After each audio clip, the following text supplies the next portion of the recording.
Përshëndetje dhe mirëmbrëma të gjithëve kudo që jeni duke na ndjekur si brenda kufive të Shqipërisë, ashtu edhe jashtë saj. Unë jam Alma Elio dhe në emër të IJR International School Project ju uroj mirëseardhje në këto webinar me temë shumë të veçantë. Faleminderit të gjithëve që pavarësisht angazhimeve të shumta, virozave të stinës, lodhjes apo stresit të ditëve të gjata në punë, ju keni zgjedhur që këtë mbrëmje ta kalojmë së bashku. Për momentin kemi 403 pjesëmarrës që po na ndjekin, kështu që nëse jeni futur tashmë, vazhdoni dhe qëndroni online, se nëse do largoheni ka mundësi që të mos futeni sërish. Pra, me që numri i regjistruarve është i madh, rrini online nëse jeni aty tashmë. Faleminderit për pjesëmarrjen dhe shpresoj vërtet t'ju vlej si webinar dhe t'ju pajis në profesionin tuaj. Disa prej jush jeni miq të vjetër tanët dhe na keni ndjekur edhe në seminaret fizike. Është shumë mirë që me seminaret fizike ne kemi shkuar në disa qytete. Por, kur kemi webinare, kjo gjë na jep mundësinë që të shkojmë në të gjithë Shqipërinë dhe përtej saj, madje edhe në Kosovë, edhe në Maqedoni, edhe në Amerikë. Sapo pash disa që kanë hyrë nga Kumanova, nga Tetova. Dhe kjo na gëzon shumë.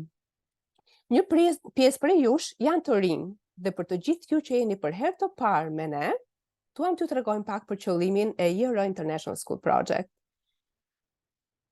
International School Project ose ISP, siç kemi dëshirë që ta quajmë, është të krijojë një komunitet për mësuesit ku çdo kush mund të gjejë inkurajim, motivim, bashkëpunim, ndarje përvojash, trajnime cilësore, miqësi të reja dhe të vërteta, mjedis pranues dhe mundësi për të zhvilluar në fusha të ndryshme. Ne I përgjigjemi nevojës për zhvillimin e mësuesve sipas metodave bashkëkohore, duke theksuar njëkohësisht rëndësinë e edukimit të karakterit të nxënësve. ISP synon të sjellë një ndikim në edukim të gjithëanshëm tek mësuesi si në aspektin profesional, personal edhe në ato shpirtëror me orientim të krishterë. Tani le të kthehemi tek webinari sotëm, I cili është në fushën për zhvillimin në fushën profesional tuajën. Përpara se të fillojmë me webinarin edhe të prezantojmë lektoren e veçantë të ditës së sotme, të mbrëmjes së sotme, dua t'ju jap disa njoftime. Kohë zgjata do të jetë përafërsisht 1 orë. Nëse në fund fare do kemi një kohë për pyetje dhe përgjigje dhe nëse na zgjat pakës më shumë, ju lutem vazhdoni dhe qëndroni, mund të jetë 5 ose 10 minuta më tepër. Nëse doni ta ndiqni webinarin në anglisht, qëndroni në kanalin ku jeni. Nëse doni ta ndiqni në gjuhën shqipe, atëherë, nëse jeni me kompjuter, do të shkoni në fund të ekranit dhe djathtas do të gjeni një ikon globi. Kliko te globi dhe zgjidh opsionin e gjuhës Albanian shqip. Mirë, nëse je me iPhone, ke 3 pika dhe aty mund të zgjidhni nëse doni të dëgjoni në shqip. Dhe përfitoj nga rasti, të them shumë faleminderit për kthyesën son Eriada Çela, që është kaq besnike me ne, edhe kaq e mirë dhe profesionale. Dhe është pedagoge pranë Universitetit Aleksandër Xhuvani, dhe është një bashkëpunëtore e çmuar me ISP në Elbasan. Ne duam që kjo kohë sot të jetë sa më e fryqshme. Prandaj Forcia do na jap në fund të webinarit disa minuta si një mundësi që të kemi kohë për pyetje dhe përgjigje. Unë do ju kërkoja shumë që pyetjet tuaja t'i shkruani tek ikona që thot Q dhe A, pra questions and answers, jo tek chati jon, sepse pastaj ngatrohemi edhe është e vështirë të ndjekim pyetjet që mund të keni. Por për të na ndihmuar edhe ne dhe ju, mund t'i vendosni pyetjet tek ajo ikon. Për pjesëmarrjen tuaj në këto webinar, do të pajiseni me një certifikat digjitale pa kredite, e cila do të vinë në emailin tuaj. Për këtë, duhet të plotësoni saktë flet komentin në fund të webinarit, linku I të cilit do të vendoset edhe në chat. Detyra e një mësuesi të shkëlqyer është të stimulojë njerëz të zakonshëm në përpjekje të pazakonta. Problemi I vështirë nuk është identifikimi I fituesve, por kthimi I njerëzve të zakonshëm në fitues. Kur unë e lexova këtë citim, Më duk sikur i shkonte shumë për shtat webinari që kemi sot, temës që kemi sot, sepse webinari do na ndihmoj jo vetëm në mosimdhënie, në teknika dhe do na pajis në mosimdhënie, por edhe nxënësit në mosimdhënie. Ka ardhur momenti për të prezantuar lektoren tonë sot, Marisa Stauffer. Ajo është profesore asociuar në seksionin e arsimit në Universitetin Dominikan në Ohio. Ajo qëndron në balë të avancimit të praktikave inovative të mosimdhënies dhe përgatitjes së mësuesve. Me një doktoratur të studimet e kurikulës nga Universiteti i Indianës, zonja Stauffer i ka kushtuar karrierën e saj formimit të brezit të ardhshëm të mësuesve. Madje ajo vetë shprehet që pasioni i saj është të ndihmojë studentët e mësuesisë të përgatiten dhe të mendojnë si mësues që kur janë ende student, dhe të kuptojnë që profesioni i tyre lidhet shumë me atë se kush janë ata si individ. Mësuesit e mirë duhet të jenë njerëz të mirë që të sjellin ndryshim domethënës në jetët e nxënësve. Angazhimi i saj për përsosmërinë në arsim shtrihet në rolin e saj si drejtoresh programi, ku ajo formëson në mënyrë aktive trajektoren e mësuesve të rinj. Një studiuese e mirë fillt, zonja Stauffer ka kontribuar në mënyrë të konsiderueshme në fushën e arsimit nëpërmjet publikimeve të rishikuara nga kolegët, duke eksploruar tema të tilla si udhëheqja e mësuesve, bashkëpunimi dhe të nxënit e bazuar në projekte.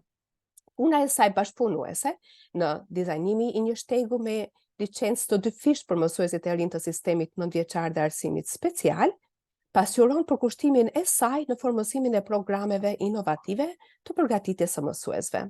Si një folse e kërkuar, zonja Stauffer ka prezantuar gjetjet e saj kërkimore në konferenca të ndryshme kombëtare dhe rajonale, duke theksuar rëndësinë e kompetencës kulturore, dizajnit universal dhe edukimit STEM në përgatitjen e mësuesve të ardhshëm. Marisa ka 20 vite e martuar dhe ka një vajzë e cila është në vitin e fundit të shkollës së mesme. Ajo tha vetë që nuk është gati që vajza e saj të shkojë në shkollë të lartë në Vjesht. Le ta ftojmë Marisën Stauffer. Marisa, we are ready for you. We are very happy, very excited that we can have you as our lecturer, as our speaker tonight. So we are very privileged and we are ready for you to start your lesson tonight, your webinar tonight.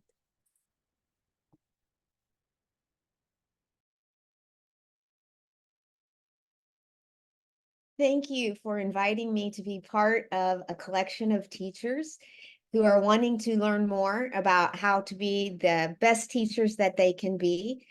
I started this journey in 1990, and I have found that one of the best things about being a teacher is being able to continue to learn how to be a better teacher.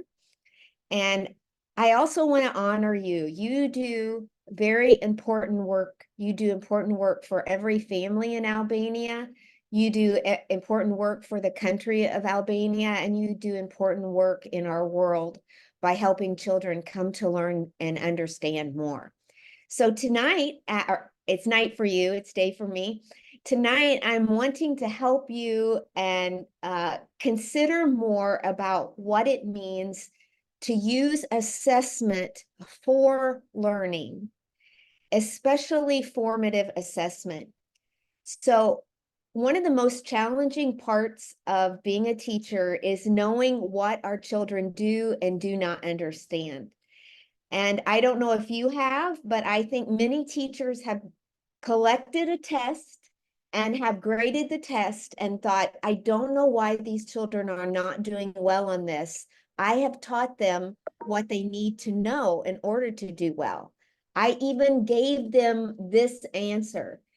And one of the important things in learning as a teacher is recognizing the fact that just because I said the information does not mean that that student learned the information. In fact, just saying the information often does not mean that the child comprehends the information at all. Instead, we have to come to better understand while the children are learning what they're understanding before we get to the end of the assessment. So the title for this is Assessment or Assessing for Learning, Formative Assessment. Our goal for today is to look at the idea of formative assessments and how we can use them to help our students while they are learning. How can we use this to help them achieve their goals of learning? Formative assessment itself can be used in the earliest grades. So when they're very little, it can be used in learning language, math, gymnastics, science, social studies. You can use assessment, formative assessment, in every single subject that you teach with every age of children, adults. I use it with my college students. You can use it with high school students. So this should be applicable to everybody that's here today, and I'm hoping that it is. When I learned how to teach, when I was learning how to teach, I believed that the cycle that you see on the screen, that you would plan your lesson, you would figure out what you're going to do, then you're going to teach it to the students, and then you're going to assess to see if the children are learning what they need to learn. So plan, then teach, then assess. This is the traditional format for what I would call the teaching cycle. Every day we are planning, teaching, and assessing. And sometimes we are using, we are planning and then teaching and realize things are not going well. And so we have to go back and plan some more and teach some more. But the assessment that is at the bottom of that screen, that's after all the learning is done, we call that summative assessment. So if I'm teaching multiplication tables, I would plan how I'm going to teach it for them, and then I would teach, and then I would have them do their multiplication tables. That kind of assessment at the very end is called summative assessment.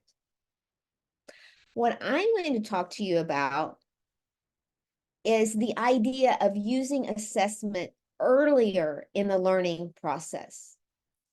So I want us to take a moment. I want you to think for yourself, maybe if you have a piece of paper, I want you to think, why do we assess? Why do we give our students quizzes? Or why do they have to write papers? Why do they take tests?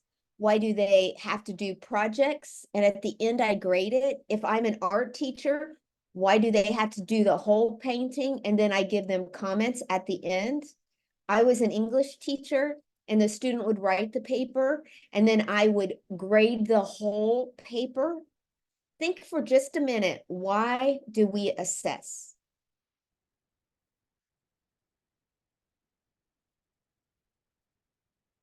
One reason that we assess is because we want to know what our students know. I want to know, does a student know how to write a complete sentence? Does a student know how to use shading when they do an art project? Does a student know 2 times 2 is 4? Does a student know how to name the capital of Albania? To know if a student does that, I assess them. I'm trying to figure out what a student knows. Another reason that we assess is because it allows me to know what I'm going to teach next.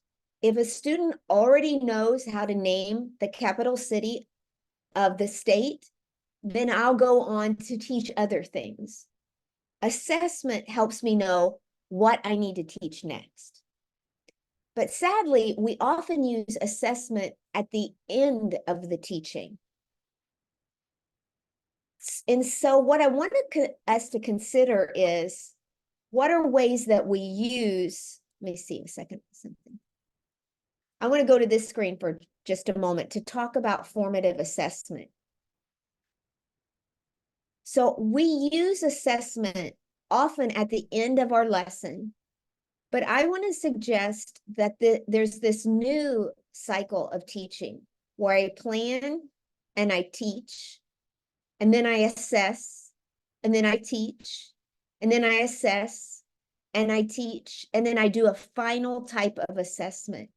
That assessment that's going on while I'm teaching and while the child is still learning is called formative assessment. We use that word in English because to form means they have an understanding in their minds. So if a student is learning how to draw a picture of a house, I don't just say, draw a picture of a house. While the student is still learning about how to draw it, I come and give them feedback. While they're still forming in their minds what they're supposed to do. So formative assessment is not at the end. It's not a sum. It's not final. It's while they are still learning. I take the time to figure out what they are learning and what they're not learning. All right? I wish I knew if anyone had any questions right there. I don't know if we can pause. Marlisa, we'll keep the questions for at the end. So Okay. they have they can write their questions right now, and at the end we'll take 10 minutes or so for question and answer. Yeah. Thank you for. Yes, I'm trying to use formative assessment, but I understand the process. But let's just imagine that you're teaching in your class and you say to your students, do you have a question? That's a type of formative assessment. So let me give you the example. Formative assessment is you've taught 5 minutes, maybe 5 minutes, and then you say to the whole class, does anyone have a question? Sometimes a student will ask a question such as, can you tell me how explain that idea again?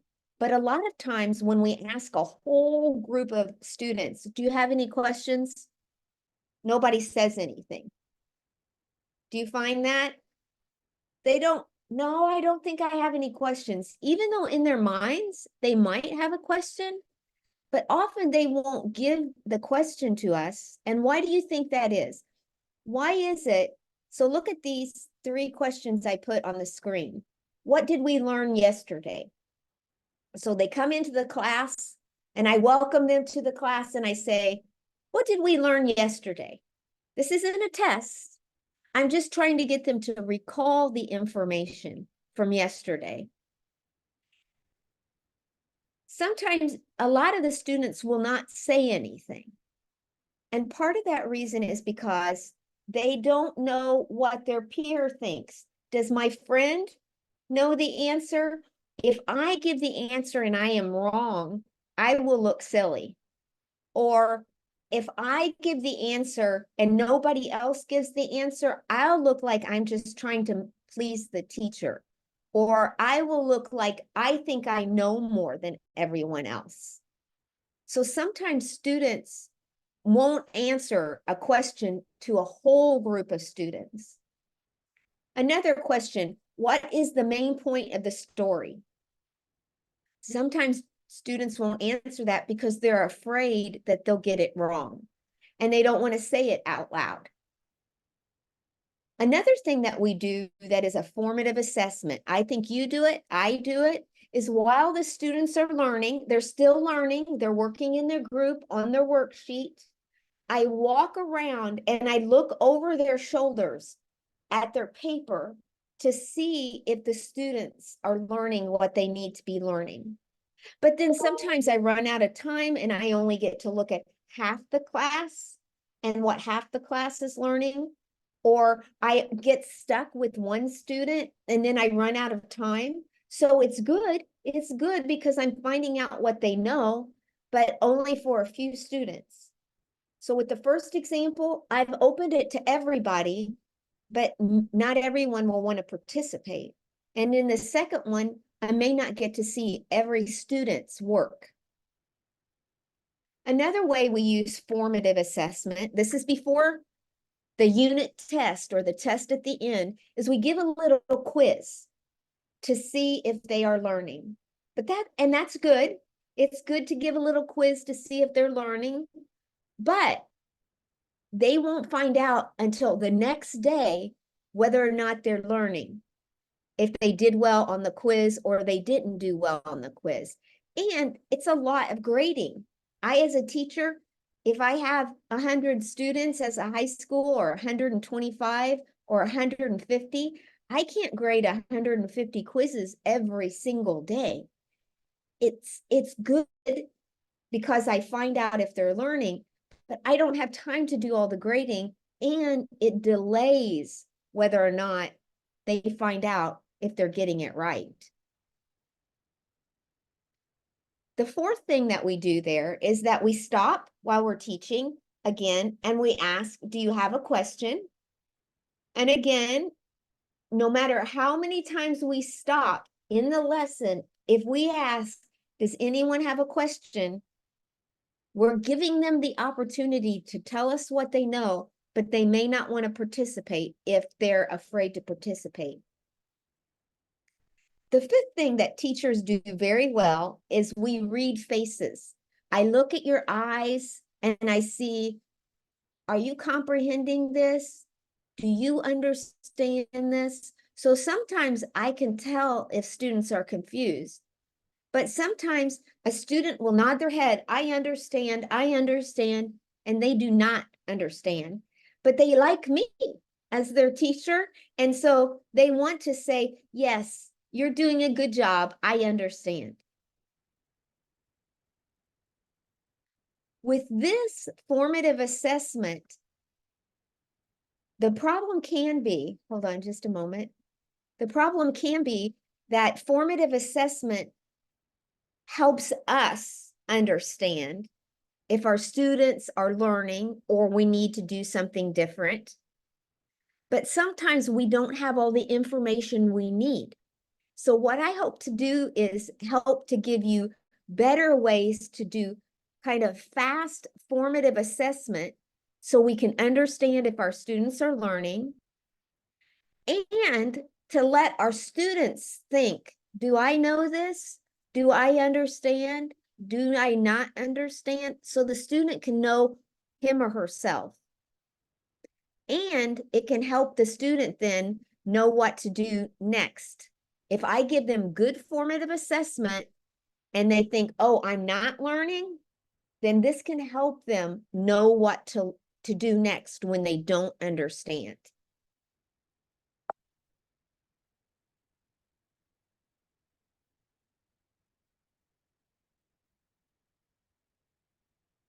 So I gave examples before of where we use formative assessment for the whole class.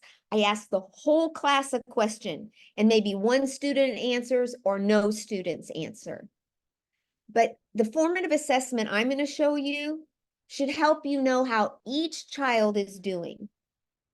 Secondly, the formative assessment I'm going to show you should tell you which part a student does or does not understand. And it should be more specific than just, does anyone have a question? We don't know if they're asking the questions they need to ask. So this should help. The other thing is it allows us as the teacher to see if they're misunderstanding what we are teaching them.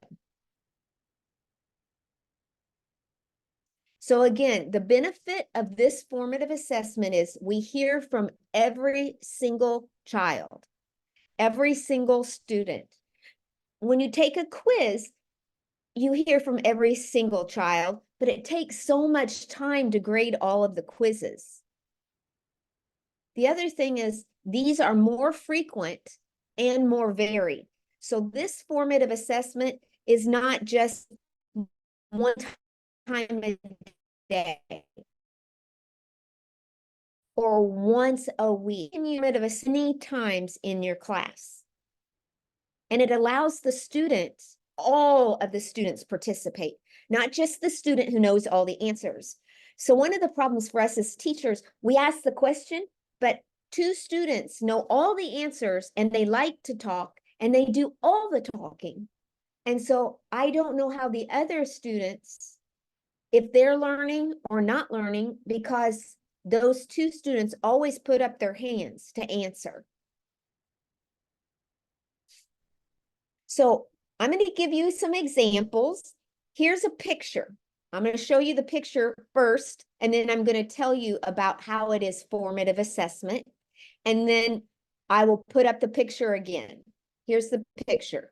Just take a moment and look and see what is happening in the picture.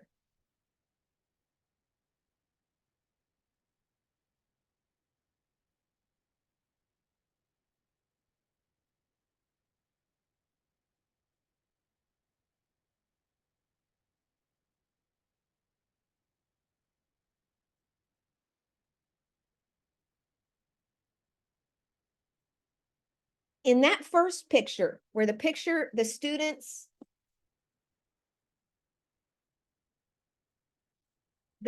are holding up their papers like this.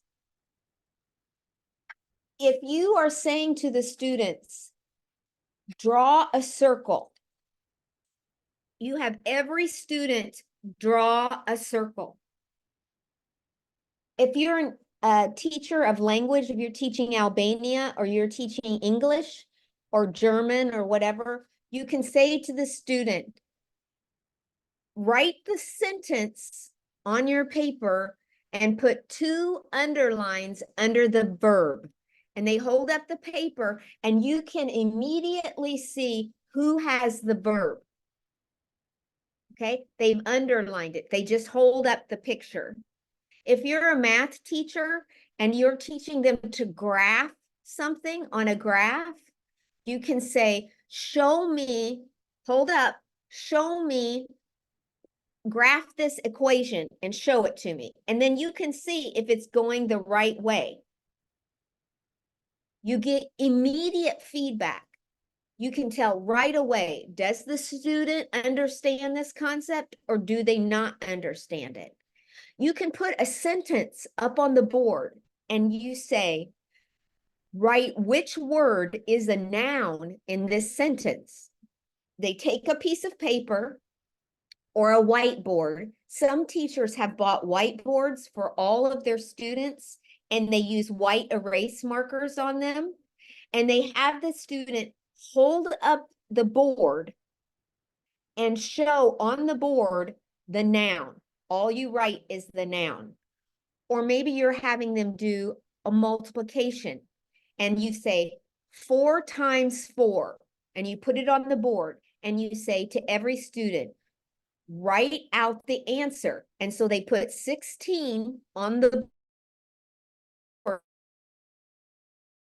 and hold it up. You can look with your immediately see who has the right answer and who does not have the right answer.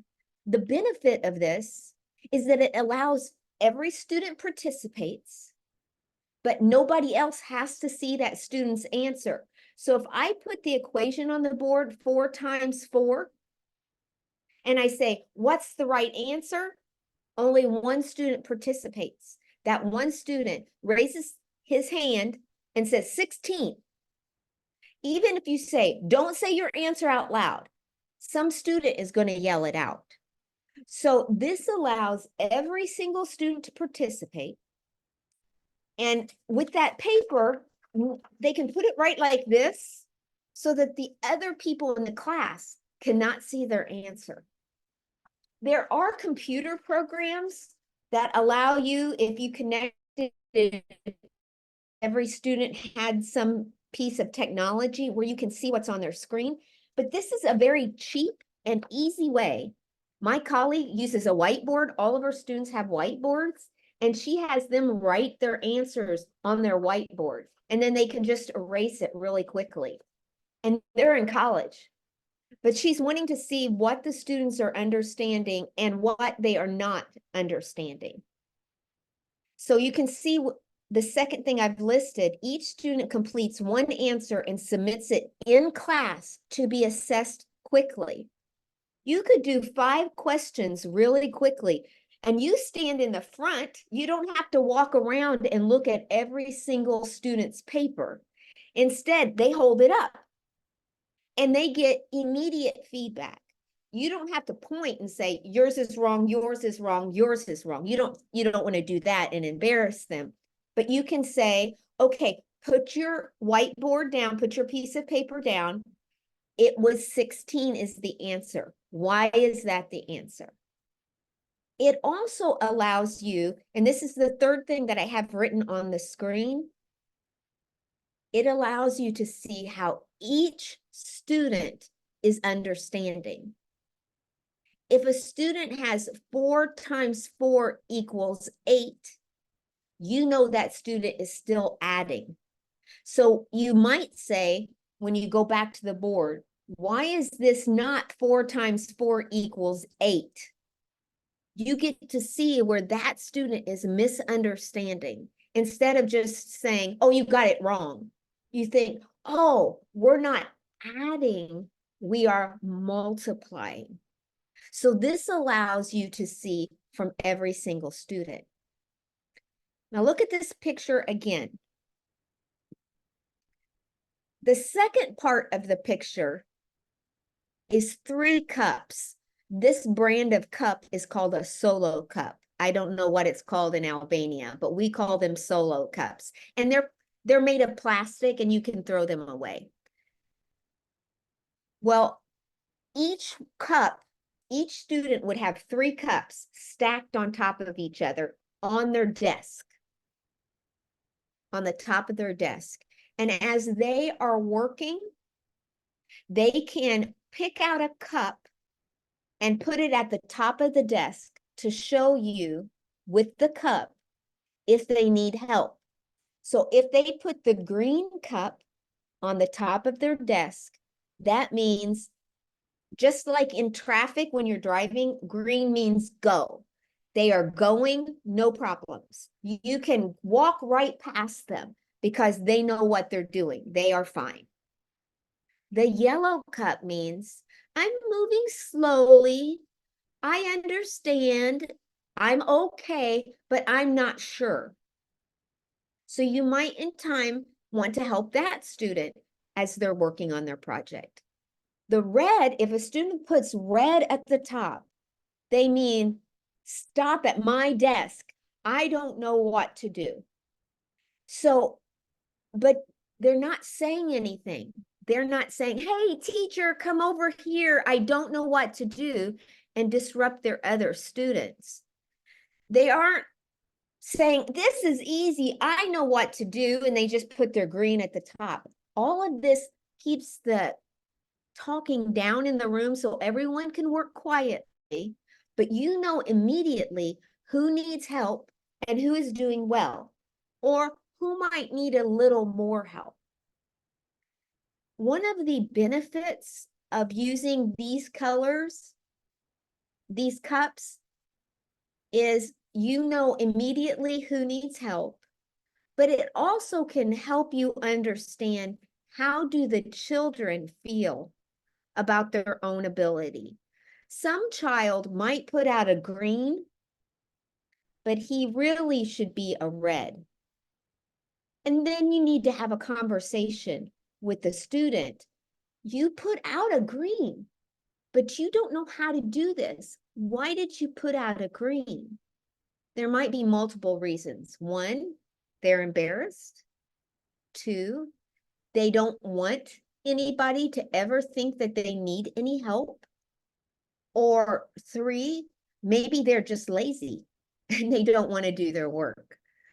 But this allows you to understand better how the students are interacting as they're doing their work. Are they willing to have your help? Why are they not willing to have your help? Maybe a student puts out a yellow and they really should put out a green, and you could say, you should feel confident about yourself and how you are doing, instead of thinking, I don't know if I know. You know, and you should feel good about that. You can change your cup from a yellow to a green. So you immediately give them good feedback. They don't have to wait to get their quiz back. They can know immediately, and they can communicate that to you. Another one is with your thumbs. Especially when children are little, they are more likely to tell you if they understand or they don't understand. So let's say that the students are learning how to write a sentence, and you are teaching them how to make a capital letter. And so you write on the board 3 capital letters, okay? And you say to a student, does everybody understand how to make the capital letters? Yes? Or do you want me to write them one more time? If you want me to write them one more time, put your thumbs down. And they put their thumbs down. Immediate feedback, nobody has to say anything, but they can communicate. I need you to do it one more time. Or, good, I know how to do it. I'm ready to practice. I want to do it myself. Or if you're in math and you solve the problem and they say, do you understand it? Are you ready to practice? Or do you need me to give you another example? One more example, please. All right. I do understand. I do not understand. You can do this in social studies too. So you're explaining something like, the concept of freedom, or the concept of democracy or Marxism or something. And you say, all right, now on the test, you're going to need to be able to give a definition of democracy. Can you do that? Can you write that in 2 sentences? Does everybody feel like they can? Yes or no? And then, do you need another example? Yes or no? So in all subject areas, yes or no. All right. Another example is what's called an entrance sheet. I did this in my class this morning when I taught this morning. I handed out a 3x5 card as they come in, or I walk around and give everybody a 3x5 card. My students have a paper due Thursday, and I will evaluate it. But I asked them, what is a question you still have about writing this paper? What is something you want me to go over? So as they come into class, I've not taught them anything yet for the day. I just say to them, what would you like me to answer? My students then wrote the questions, and I just laid them out. While they were writing and I collected them, I read over these very quickly as they were writing them. And then I answered the question. So I don't have to wait until I get their papers and then realize, oh, none of them understood this idea, or none of them knew that you needed to include this information. I allowed them to show me what they knew. And these aren't very expensive, just a little 3x5 card. And I got immediate feedback, and I got to give them feedback immediately. You can do this at the beginning of class. That's an entrance sheet. Or you've taught the whole class and it's the last 5 minutes. And you might say, what's one thing you remember from this lesson? And what's one thing you don't understand from this lesson? You collect them, you look over them really quickly. You're not grading them. You're just looking at them quickly, and you use that information then to start the next day. The next day you say, I am so thankful for the questions you asked me last night. I want to begin class by answering some of these questions. So that's an entrance sheet and an exit sheet. this is probably my favorite example of formative assessment. And I am not a math teacher, but there is a video. If you go to the end of this PowerPoint, there's a video link, and it is in English, but it's a math teacher who explains how she uses 3x5 cards every day in her class, or most days, to find out where children are struggling. So what she does, but she grades them immediately, all right? So let's say that she puts a question up on the board, like the question, 9 plus X equals 45. Every student at his or her desks takes a little piece of paper, writes 9 plus X equals 45, writes the answer, and then they all pass it to the front. This takes maybe 4 or 5 minutes. Then immediately, the teacher goes through and separates them, right, wrong, whatever. Then she goes through the wrong ones, and she finds the one that she calls my favorite. No, it's wrong, but it's still a very good answer. Why? And so what she does is she writes on the board under the equation the way the student had answered the question. Then she says to the whole class, why is this answer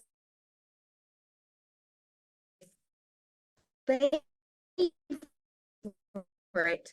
No. And they talk what the site. So in the example I give here, the student moved the 9 from one side to the other side. That's good. You need to do this to solve the problem. So she shows what the student has done right, and then they go to what the student did wrong and how they can make it better. Immediately, everybody in the class begins to see what's the right way to solve this and what are some mistakes that we might want to make, that we do make, that we don't want to make. So some other quick ones for other subjects besides math, you can do a quick creative response. So let's say that you have a student who is trying to solve something in math. This is an actual math one again. And you could say, write a paragraph to a friend and tell your friend how to solve for X.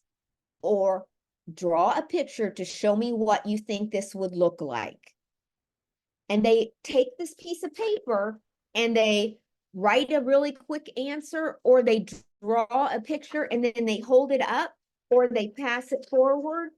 You don't have to take all of that home and grade it. It's not for a grade. It's for you to understand what the student is doing, and it can be done very quickly, but it helps you to see where the students are understanding. Another thing is when students are working independently, you can ask each student a question, and it will allow you to quickly get feedback. You just do it quietly with each student. Or you can do a quick write where they write something like, the one thing I understand well is, and they finish the sentence, or one thing I would like to better understand is, and they do a quick write. Quickly, but you grade it, it's giving you feedback. So I kind of want to stop there. Just these last few slides are really just summarizing some of the things that I've said before, but I'd rather have time for questions if anybody has a question.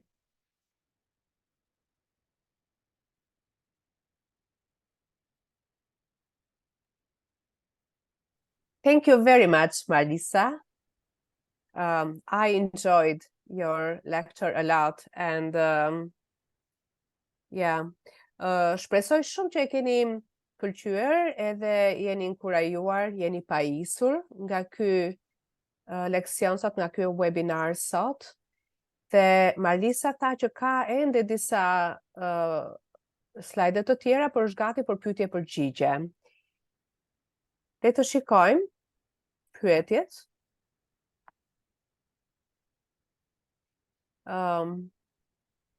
Marlisa, one question, like even maybe you can see because one is written in English already, but how can we take students' attention and how can we assess teens is someone who has asked a question. Pra pyetja që është shkruar këtu është që si mund të mbajmë vëmendjen e nxënësve dhe si mund t'i vlerësojmë adoleshentët.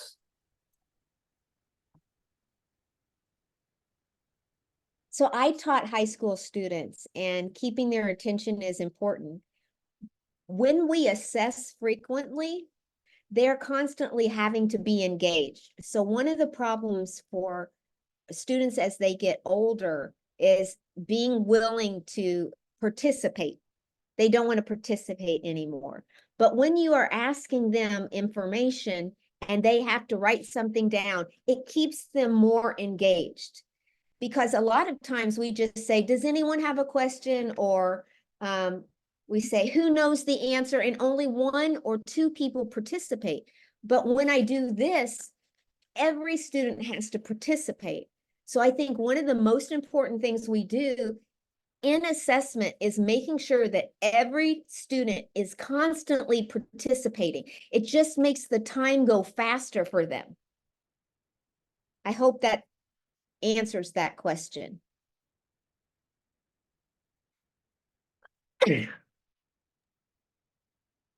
Yes, thank you, Marlisa. Another Yes. question is, should we do the assessment evaluation in front of the class? Like tell every student what is their grade? No. No. It is most important that we help them know if something's right or wrong, but not that they know if each student is right or wrong. So if a student gets a question wrong, we don't make it about the student. We put it on the board and say, where's the mistake here? I would never, in fact, I think you would get in trouble in the United States if you say a student's grade in front of other students, because students are just like us. They do not want to be embarrassed in front of their peers, okay? So the point cannot be, I'm going to get embarrassed about what I do and don't know. I need to do everything I can to make sure the student can tell me the information. They can tell it to me, but they don't have to be embarrassed in front of somebody else if they do or don't know. Instead, they have so many opportunities to keep showing me what they learn that they don't have to be embarrassed. They're constantly having opportunities to get things right. I just keep, instead of all grade at the end, I keep giving them different ways to show me what they know.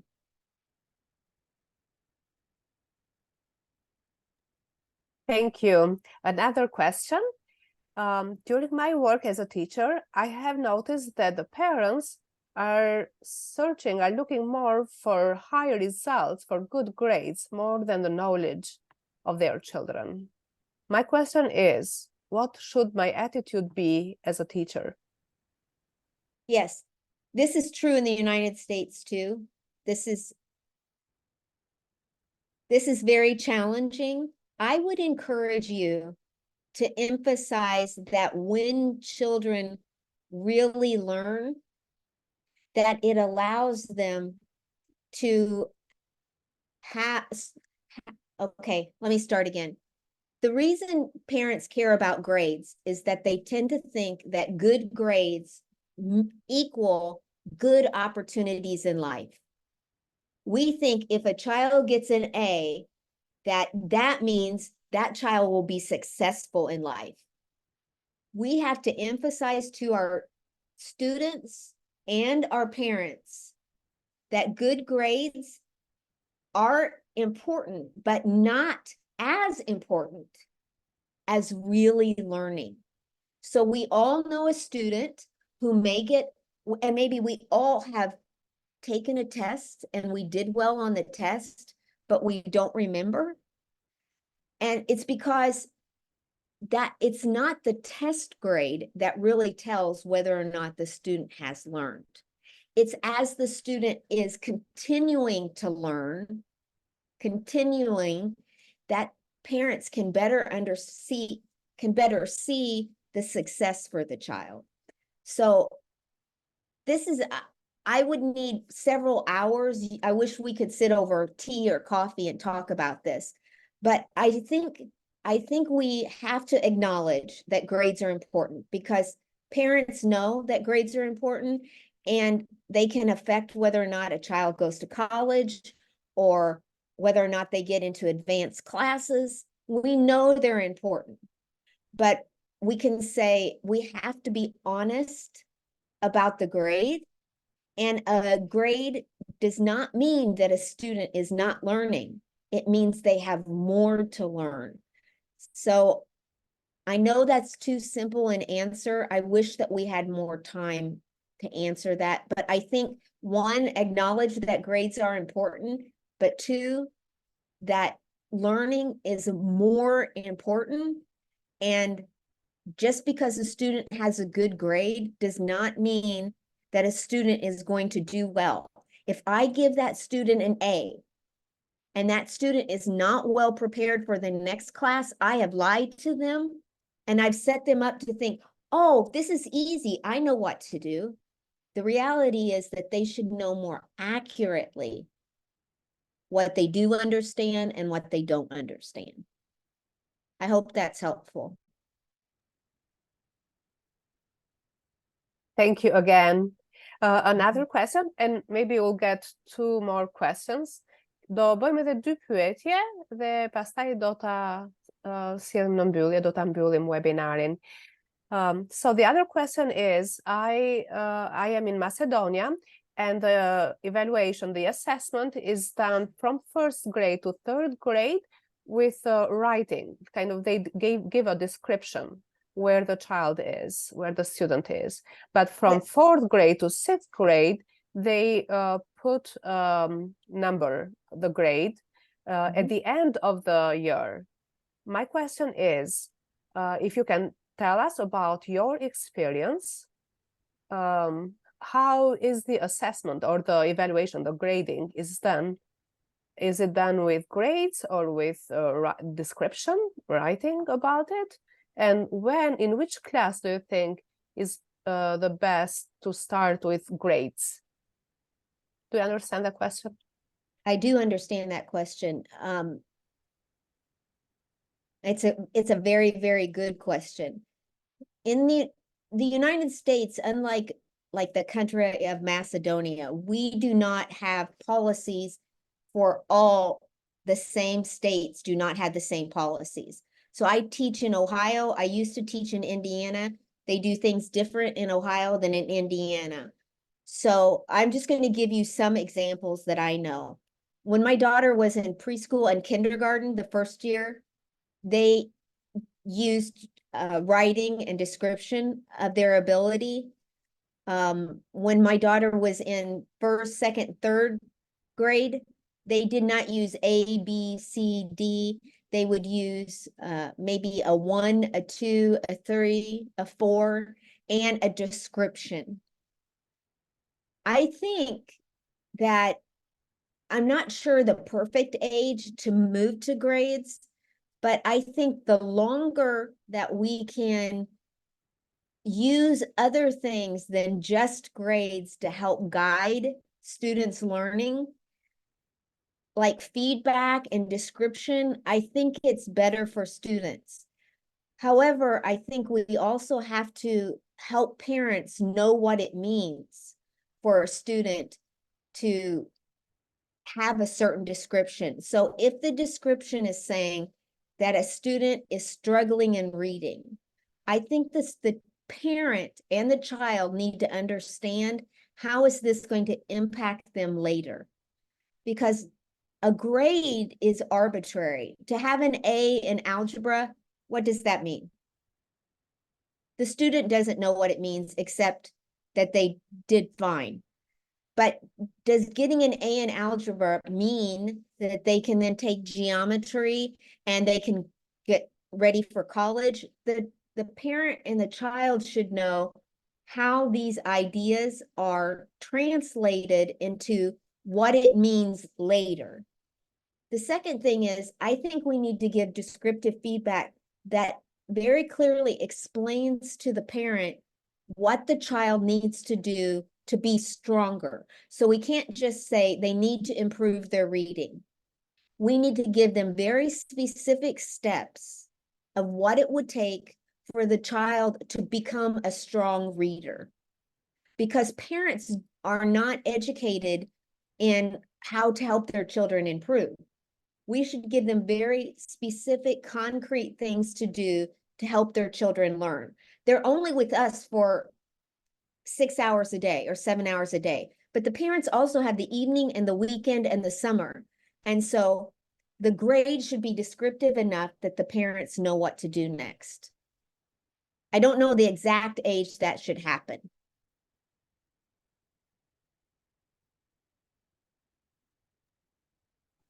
Thank you very much, Marlisa.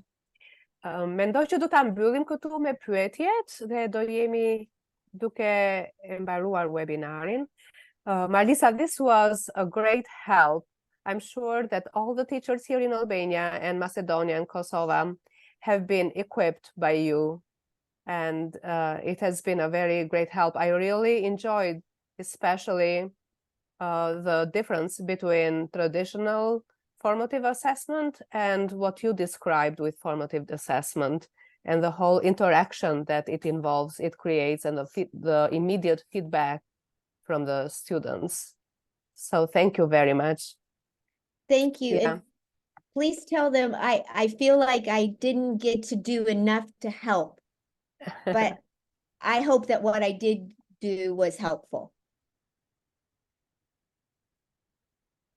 I'm sure that you have helped a lot, and Thank you you. might come physically to Albania and help them Yes. more. Wonderful. I hope so. Yes, yes. Yes, we are letting you go, and we Okay. are coming to a close with our webinar, but we thank you very much. This was Thank very you. educational and very equipping. Thank Thank you. you. Thanks to all of you. Pra, shpresoj shumë që Marlisa na ka ndihmuar, na ka pajisur me mjete, edhe jam e gëzuar që ajo na ndihmoi jo vetëm thjesht disa shembuj ishin për shkollën fillore, por edhe për shkollën e mesme.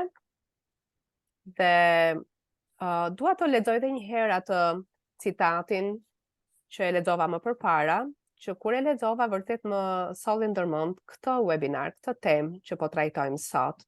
Detyra e një mësuesi të shkëlqyer është të stimulojë njerëz të zakonshëm në përpjekje të pazakonta. Problemi i vështirë nuk është identifikimi i fituesve, por kthimi i njerëzve të zakonshëm në fitues.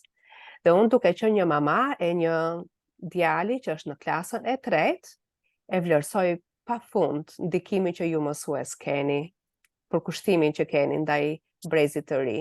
Dhe në të njëjtën kohë jam bërë shumë e ndjeshme ndaj mësimdhënies edhe mësimdhënies. Dhe shpresoj që ky webinar i sotëm të ketë pajisur me koncepte dhe mjete për mësimdhënie dhe mësimdhënie, edhe më efikase për të kthyer fitues ndër nxënësit e zakonshëm.